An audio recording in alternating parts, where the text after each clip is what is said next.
गंवार और शहरी बहू की छठ पूजा। ममता और विनय की बड़ी बहू सीमा, जो कि गांव से थी, हर रोज की तरह वो आज भी सुबह उठकर सबसे पहले नहा धोकर पूजा करती है। फिर हॉल में बैठे अपने सास ससुर और देवर को प्रसाद देते हुए कहती है, माँ जी, मैंने आज भगवान से बहुत प्रार्थना की है कि हमारे देवर जी को भी लड़की पसंद आ जाए। बहू, ये तो तूने बड़ा ही अच्छा किया। वैसे भी मैं विकास को इतनी लड़कियाँ दिखा चुकी हूँ, इसे कोई लड़की पसंद ही नहीं आती। पता नहीं कैसी लड़की चाहिए इसे। ओहो ममता, तुम तो फिर इसके पीछे पड़ गई। अरे इसे कोई लड़की पसंद आएगी तब कर देंगे इसका शादी। वैसे तो हमारी बड़ी बहू ने सारे घर को बहुत अच्छी तरह से संभाल रखा है। छोटी बहू थोड़ी देर से भी आएगी तो चल जाएगा। सही कहा पिताजी आपने। वे लोग ये बातें कर ही रहे थे कि तभी अरुण ने आवाज देकर कहा, सीमा, जल्दी मेरा नाश्ता बना दो। तुम्हें कहा था ना कि आज मुझे जल्दी जाना है। बस मैंने सारी तैयारी रात को ही कर ली थी। आप मुझे थोड़ी देर का टाइम दो, मैं अभी नाश्ता लगाती हूँ।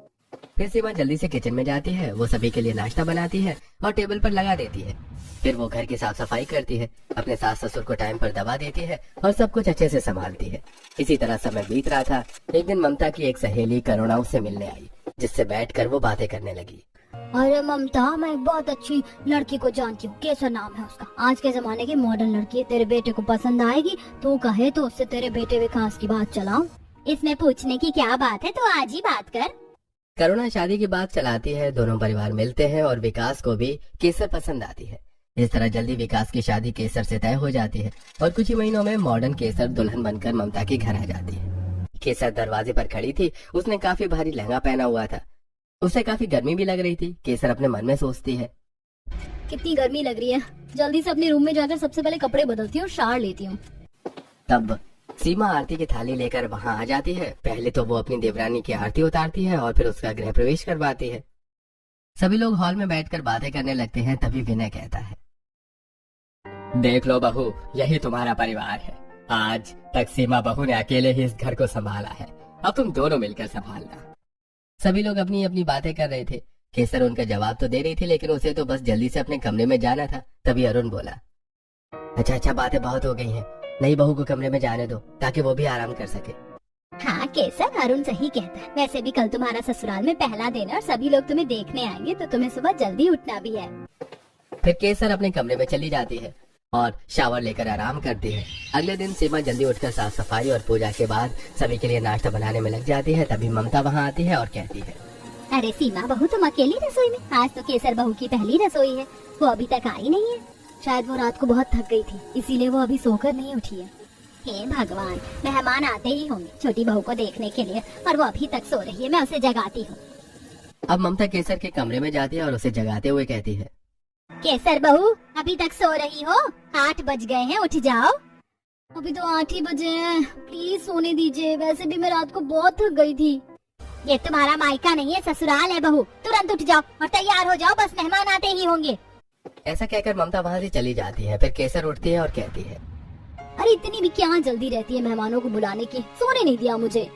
केसर नहा धोकर तैयार होकर एक 1 पीस ड्रेस पहनकर जैसे ही सीढ़ियों से नीचे आती है तो सीमा उसे वहीं रोक कर कहती है, ये क्या है केसर, तुम्हारा आज ससुराल में पहला दिन है और तुमने 1 पीस पहन लिया।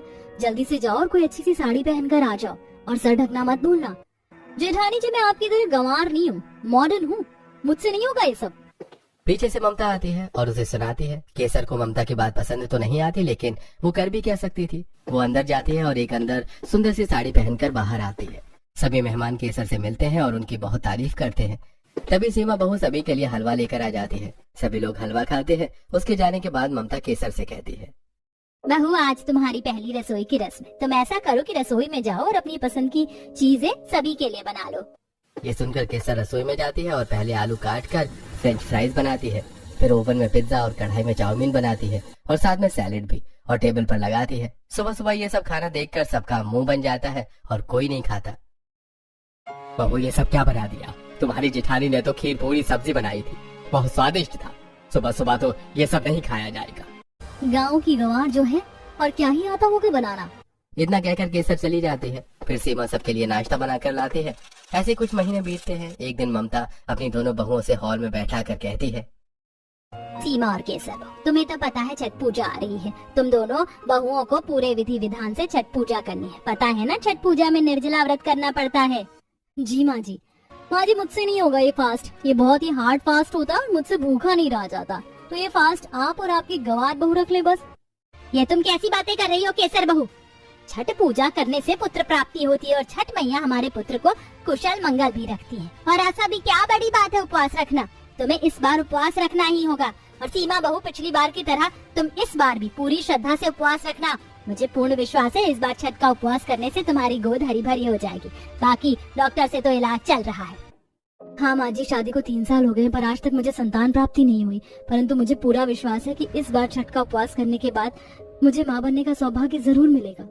अगर छठ पूजा करने से संतान प्राप्ति होती तो इतने सालों में इन्हें क्यों नहीं हुई? ये लोग अंधविश्वास में भरोसा करते हैं। शाम को विकास कमरे में आता है तो केसर उसे बिठाकर उससे कहती है, विकास, माँ जी मुझे छठ पूजा का व्रत करने के लिए कह रही हैं। हाँ केसर, ये तो बहुत अच्छी बात है, तुम्हें छठ पूजा का व्रत करना ही चाहिए। विकास, तुम्हें तो पता है कि मैं व्रत नहीं रखती, तुम्हारी गंवार भाभी तो रख रही है ये व्रत, तो फिर मुझे रखने की क्या जरूरत है भला? माँ जी को मना कर दो कि मैं ये व्रत नहीं रख पाऊंगी। नहीं केसर, माँ बहुत धार्मिक प्रवृत्ति की है और छठ पूजा तो उनके लिए बहुत ही महत्वपूर्ण है। अगर मैं उन्हें ऐसा कहूँगा तो वो गुस्सा हो जाएंगे। और वैसे भी मैं खुद भी चाहता हूँ कि तुम ये व्रत रखो ताकि हमें जल्द ही संतान की प्राप्ति हो। हे भगवान, किन गंवारों में फंस गए। सभी को ऐसा लगता है कि संतान प्राप्ति केवल पूजा और व्रत से ही हो सकती है। ठीक है, मैं कोशिश करूंगी, पर मैं पूरा कर पाऊंगी या नहीं ये मैं कह नहीं सकती। ममता को ये बात पता चलती है तो वो खुश होती है। अगले दिन ममता किचन में कॉफी पी रही केसर और बर्तन धो रही सीमा से कहती है, सीमा बहू, केसर बहू, ऐसा करते हैं आज शाम को मार्केट चलते हैं। अगले हफ्ते छठ पूजा है, उसके लिए जो भी सामग्री की जरूरत होगी तुम दोनों खरीद लेना। लेकिन माँ जी, हमें छठ पूजा की शॉपिंग करने के लिए बाजार जाने की क्या जरूरत है? वो तो हम ऑनलाइन में शॉपिंग कर सकते हैं। बहू, हर चीज मॉडर्न तरीके से नहीं होती, श्रद्धा भी कोई चीज होती है। तैयार हो जाना और मेरे साथ बाजार चलना। शाम को दोनों बहुएं तैयार हो जाती हैं। तभी ममता अपने दोनों बेटों से कहती है, तुम दोनों भी तैयार हो जाओ और अपनी अपनी धर्मपत्नियों को शॉपिंग करवाने के लिए मेरे साथ चलो। और इस तरह सभी लोग शॉपिंग के लिए चले जाते हैं। सबसे पहले वो लोग एक कपड़े की दुकान पर जाकर बैठते हैं। फिर ममता कहती है, भैया जरा मेरी दोनों बहुओं के लिए सुंदर साड़ी तो दिखाना। जी बहन जी। दुकान वाला बहुत सारी साड़ियाँ दिखाता है। सीमा को एक साड़ी पसंद आती है और वो ले लेती है, लेकिन केसर को कुछ भी पसंद नहीं आता। तभी वहाँ स्टैच्यू पर लगे एक फिश कट ड्रेस को देखकर केसर कहती है, भैया सुनो, जरा ये ड्रेस मुझे दिखाओ। दुकानदार वो ड्रेस निकाल कर केसर को दे देता है। केसर चेंजिंग रूम में जाती है और वो ड्रेस पहन कर आती है और अपनी सास और अपने पति से कहती है, माँ जी, अगर आप चाहते हैं कि मैं व्रत अच्छे से रखूं तो मुझे ये ड्रेस दिला दो। ममता ये सुनकर विकास की तरफ गुस्से से देखती है और विकास केसर से कहता है, केसर, पूजा के लिए इस तरह की साड़ी या ड्रेस नहीं ली जाती है, तुम एक सुंदर सी साड़ी पसंद कर लो।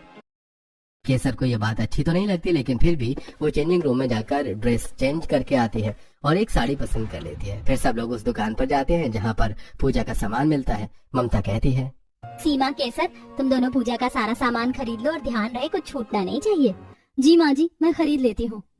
लेकिन केसर को पूजा का सामान खरीदने में कोई इंटरेस्ट नहीं था। वो कहती है, माँ जी, भाभी तो पूजा का सामान खरीद लेंगी ना, और वैसे भी मैंने कुछ चीजें ऑनलाइन ऑर्डर कर दी हैं, इसीलिए जब तक भाभी पूजा का सामान खरीद रही है मैं नारियल पानी पी कर आती हूँ। चलो विकास, हम दोनों अभी आते हैं।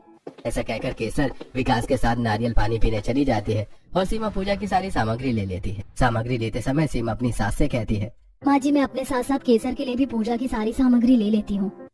ये सुनकर अरुण कहता है, हाँ सीमा, इसमें पूछने की क्या बात है, तुम केसर के लिए भी सारा सामान ले लो। वो लोग खरीदारी करके बाकी का सामान खरीदने के लिए फल की दुकान पहुंचते हैं। तब तक केसर भी वहां आ जाती है।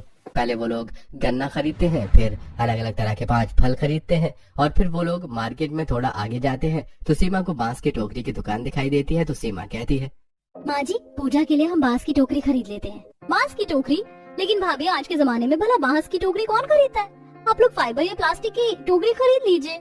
नहीं केसर, पूजा पूरी विधि विधान से होनी चाहिए, जिसके लिए बांस की टोकरी ही सही रहती है। फिर वो लोग बांस की टोकरी की दुकान पर जाते हैं और 3 टोकरियां खरीद लेते हैं। सारी शॉपिंग करने के बाद वो लोग अपने घर आ जाते हैं और सोफे पर बैठते हैं। तब ममता कहती है, आज तो बहुत थकान हो गई, ऐसा करो कि दाल चावल और टमाटर की चटनी बना लो, साथ में केसर बहू थोड़ी रोटियां बना लेगी। माँ जी, मैं भी थक गई हूँ, तो मैं सोच रही थी खाना बाहर से ऑर्डर कर लेते हैं। लेकिन बहू, विनय ममता की बीच में रोकते हुए कहता है, अरे ममता, बहू बाहर से खाना ऑर्डर करना चाहती है तो करने दो, कभी कभी बाहर का भी खाना खा लेना चाहिए। हाँ माँ, पिताजी सही कह रहे हैं, आज हम बाहर से ही खाना मंगवा लेते हैं। ठीक है बहू, ऐसा करो कि आज बाहर से ही खाना मंगवा लो। केसर बाहर से खाना ऑर्डर करती है और सभी लोग मिलकर खाना खाते हैं। कुछ दिन बाद छठ शुरू होता है। पहला दिन नहाई खाई का होता है। सीमा केसर सोफे पर बैठी अपनी सास के पास आती है, तब ममता कहती है, सीमा बहू, केसर बहू, आज नहाय खाए का दिन है, तुम दोनों तैयार हो जाओ। आज हम सबसे पहले तालाब में जाकर स्नान करेंगे, उसके बाद चावल और कद्दू की सब्जी खाएंगे। सात्विक भोजन खाने से छठ मैया खुश होती है। और हाँ केसर बहू, खाना अच्छी तरह खाना, क्योंकि आज एक ही बार खाने को मिलेगा। क्या कहा माँ जी आपने? एक ही बार खाने को मिलेगा, और वो भी चावल और कद्दू की सब्जी? माँ जी, मुझे तो दिन में 4 बार भूख लगती है, और चावल और कद्दू की सब्जी तो कौन खाता है? बल्कि व्रत रखने से पहले तो हमें तरह तरह के पकवान खाने चाहिए।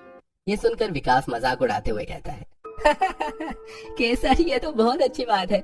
इसी बहाने तुम फास्ट फूड से तो दूर रहोगी, तुम्हारी स्किन भी चमकेगी और तुम दुबली भी हो जाओगी। तुम्हें डाइटिंग नहीं करनी पड़ेगी। मेरी जान हलक में आई और आपको मजाक की पड़ी है। केसर बहू, हमें छठ पूजा का उपवास पूरे विधि विधान के साथ करना है। सामान तैयार करो, हम तालाब चलते हैं। ममता अपनी दोनों बहुओं के साथ तालाब पहुंचती है। ममता और सीमा दोनों तालाब में उतरती हैं और नहा धोकर निकल जाती है। ममता देखती है कि केसर अपनी रील बना रही थी। ये देखकर ममता कहती है, केसर बहू, अब अगर तुम्हारी रील बन गई हो तो वो काम भी कर लो जिसके लिए हम आए हैं। चलो जल्दी से नहा लो, फिर घर भी जाना और पूजा की बाकी की तैयारी भी करनी है। जी माँ जी।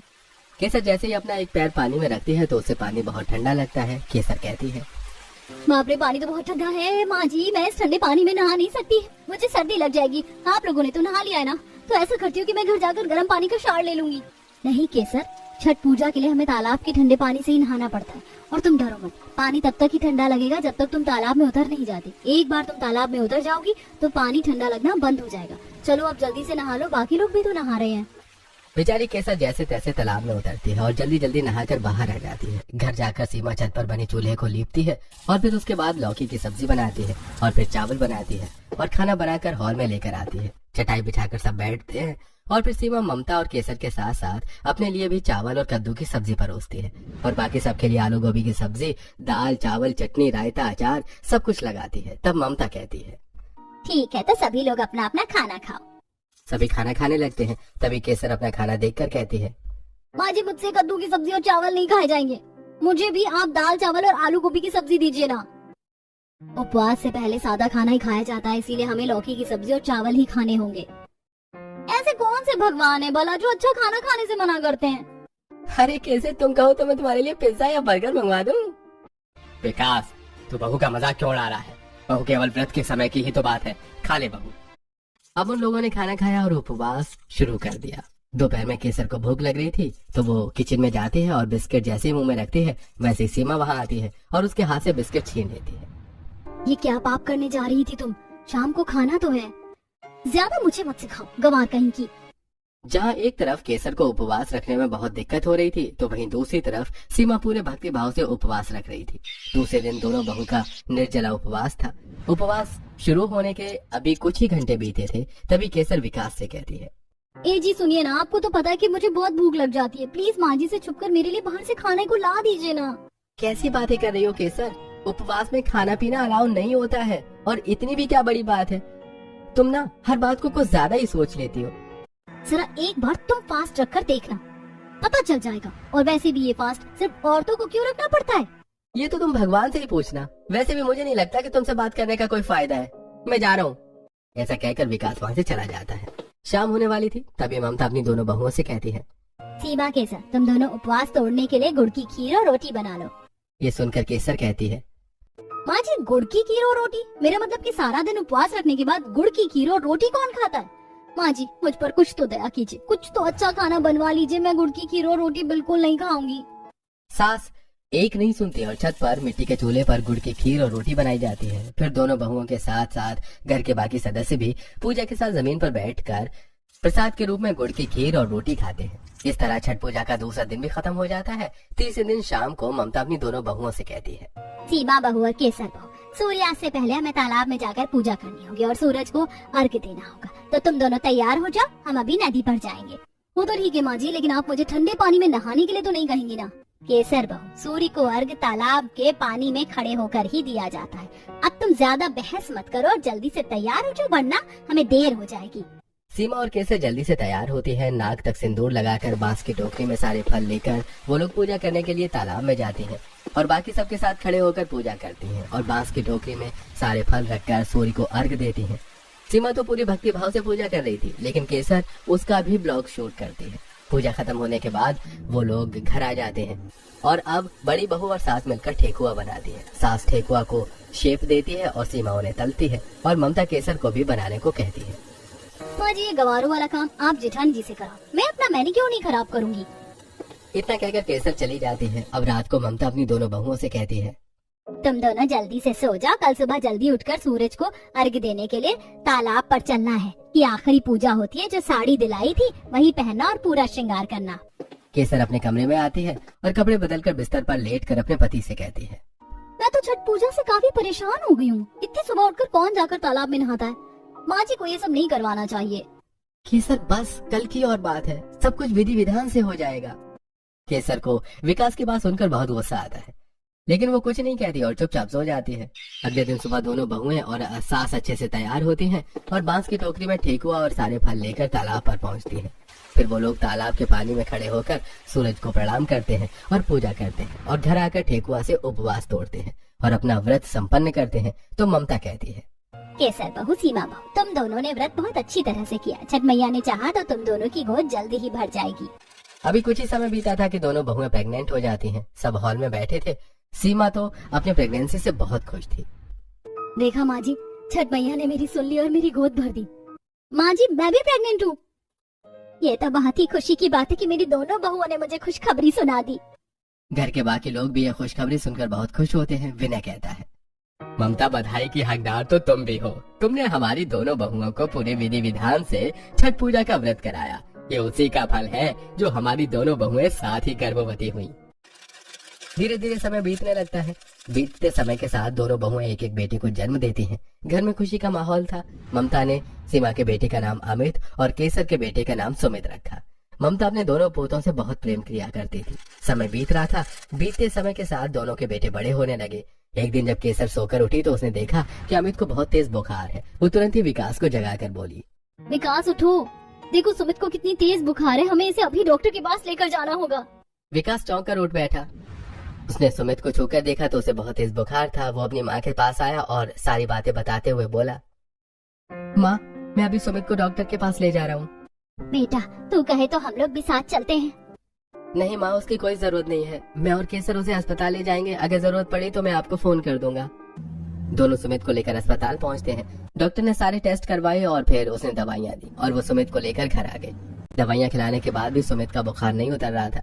अगले दिन वो लोग फिर से सुमित को डॉक्टर के पास ले गए। सुमित को चेक करने के बाद डॉक्टर बोला, टेस्ट की सारी रिपोर्ट्स नॉर्मल है। यदि इसका बुखार नहीं उतरा तो हम इसे नहीं बचा पाएंगे। ये सुनकर विकास और केसर बहुत डर जाती हैं और वो घर आकर घर वालों को सारी बातें बताती हैं। ये सब सुनकर अरुण कहता है,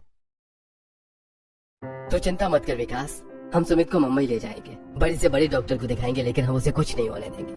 ये सब मेरी गलती है। मैंने छठी मैया का व्रत पूरी श्रद्धा से नहीं रखा था, इसीलिए मेरे साथ ऐसा हो रहा है। मॉडर्न होने के चक्कर में मैंने अपने बच्चे के साथ गलत कर दिया।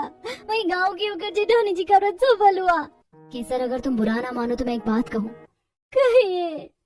केसर, परसों से छठ का उपवास शुरू हो रहा है। यदि तुम पूरे विधि विधान से छठ का उपवास करोगी तो मुझे पूर्ण विश्वास है कि सुमित बिल्कुल ठीक हो जाएगा। हाँ केसर, सीमा बिल्कुल सही कहती है। जिस छठी मैया ने सीमा के उपवास से प्रसन्न होकर उसकी गोद भर दी, वो छठी मैया तुम्हारे बेटे को ठीक भी कर देंगी। आप सच कहती है माँ जी, मैं पूरे विधि विधान के साथ छठ मैया का उपवास करूंगी। मैं अपने बेटे को कुछ नहीं होने दूंगी। छठ मैया को मेरे बेटे को ठीक करना ही होगा। भाभी, आप मुझे बताइए कि मुझे क्या क्या करना है। पिछली बार तो मैंने बिना मन के केवल माँ जी के कहने से उपवास कर लिया था, लेकिन इस बार मैं पूरी श्रद्धा और भक्ति के साथ छठ का उपवास करूंगी। केसर की ये बात सुनकर घर के सभी लोग बहुत खुश हो जाते हैं। परसों केसर सुबह जल्दी उठ जाती है और वो जल्दी जल्दी सीमा के साथ घर का सारा काम निपटाती है और फिर तैयार होकर ममता और सीमा से कहती है, माँ जी, आज नहाए खाए का दिन है ना, हमें तालाब चलकर स्नान करना चाहिए। मैं जल्दी से तैयार होकर आती हूँ, फिर हम चलेंगे। अरे बहू, तुम्हें तो याद भी है। हाँ माँ जी, पिछली बार आप लोगों ने मुझे एक एक चीज बताई थी, तब तो मैं उपवास नहीं करना चाहती थी, इसीलिए मैंने किसी बात पर कोई ध्यान नहीं दिया। लेकिन इस बार मैं पूरी विधि विधान से छठ का उपवास करूंगी। तभी विकास आवाज देता है। केसर दौड़कर अपने कमरे में जाती है तो सुमित रो रहा था। केसर जल्दी से सुमित को गोद में उठाती है तो विकास कहता है, सुमित का बुखार तो बढ़ता ही जा रहा है। हाँ विकास, हम सारा इलाज तो करवा रहे हैं। थोड़ी देर पहले भी मैंने बुखार की दवा पिलाई, मगर आराम ही नहीं लग रहा। समझ में नहीं आता कि क्या करे।